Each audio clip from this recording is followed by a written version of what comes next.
আমার সমস্ত বন্ধুদের জানাই শুভ দোল পূর্ণিমা। আর আজকের দিনটা সবাই বেশ ভালোভাবে কাটাও। তো এদিকে আমি সকালবেলায় স্নান করে চলে এসেছি সোজা ঠাকুর ঘর।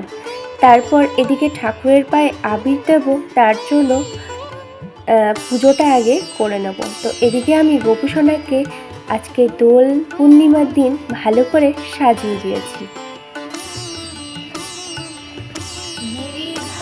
গোপীনাথ মদন মোহন শ্রী চৈতন্য নিত্যানন্দ শ্রী অদ্বৈত হরি গুরু বৈষ্ণব ভগবত গীতা শ্রীরূপী শ্রী সনাতন। তারপর সোজা চলে এসেছি রান্নাঘর। আর আজকে তো চন্দ্রগ্রহণ, তো তার জন্য খাওয়া দাওয়াটা তাড়াতাড়ি সেরে নেব।